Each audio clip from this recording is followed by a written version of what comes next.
Judi Skies is a top-scrolling style shmup available on mobile and desktop and features an endless onslaught of gaming nostalgia and memes as enemies, including YouTube. So what's not to love? Flight controls are mouse or finger tracking and nearly seamless, and the difficulty curve per level isn't too drastic. All ships and guns can be gotten through dailies instead of microtransactions. Definitely recommend this title for quick games before work or school.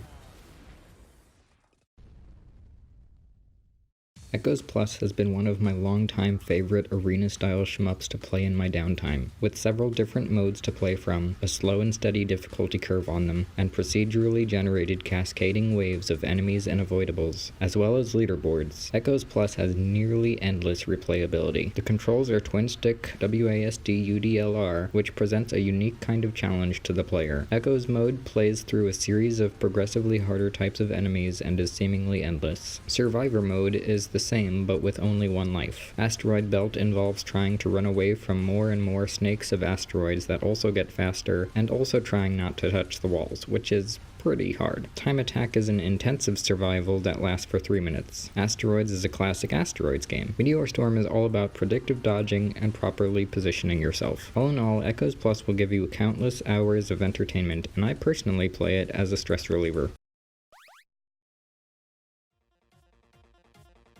Superfly is a small, arena-style shmup with a unique and challenging set of controls. In this shmup, you steer and balance your ship by swinging your flail around, but beware because losing your momentum or trying to change pace to dodge enemies can be a real challenge. Fortunately, there is a bit of a cheat. If you run your computer on low power mode, you can slow down the entire process, which makes steering much easier. You can also power up your flail every so often, which grants elemental superpowers. While the difficulty curve on it is fairly quickly steepened, I still highly recommend it for its unique challenge. It's not often that you see a physics-based shmup.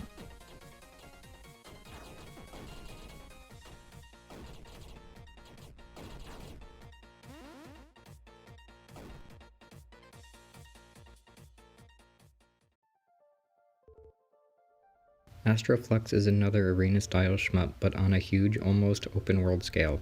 This MMO Lite has a very helpful and welcoming dedicated player base as well. But don't worry, as you can entirely solo the game with some skill. Progression starts out pretty slow, which can be a deterrent for some, especially those seeking the fast-paced shmup style of games, but after playing for a day or two you'll start getting into the heavy bullet dodging areas. The controls for the game are ship-oriented directional WASD, which can be hard to get used to at first. There is also momentum to consider. Additionally, there is an idle aspect of the game where you send your crew to research planets for experience so you can ultimately upgrade your ship, although fortunately you can just set this up and forget it as you go offline for the night. One thing to note is the initial upgrade list doesn't show you all the available weapons, and you'll be pleasantly surprised at the sheer number and style of weapons available throughout endgame. Astroflux is ranked second on this list primarily for its mid to endgame content, so I hope you'll trust me when I say it deserves the spot.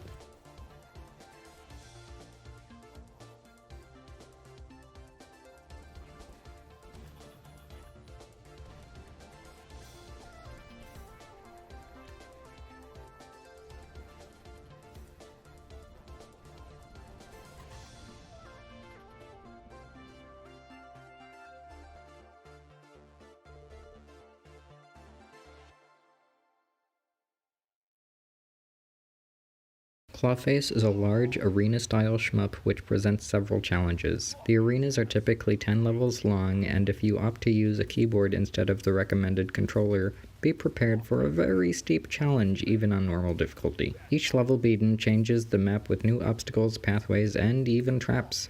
The enemies all get progressively faster and more obnoxious, often dragging lasers or casting novas that need to be accurately dodged, often in succession. The mini-bosses also jump around, often aiming for right on top of you or just in front of where you happen to be heading, making them a total pain in the butt, even when they're not firing huge waves of bullets around. The controls for Clawface are twin-stick WASD mouse aim, or controller-based, and I strongly recommend controller. You also get a short dash which is needed to get through streams of bullets, and an eat button to, consume your enemies after you hit them enough. With a small array of weapons to pair together and a workshop to make and play new levels, Clawface takes number 1 on this list for the sheer skill you'll need to survive it and the endless replayability factor.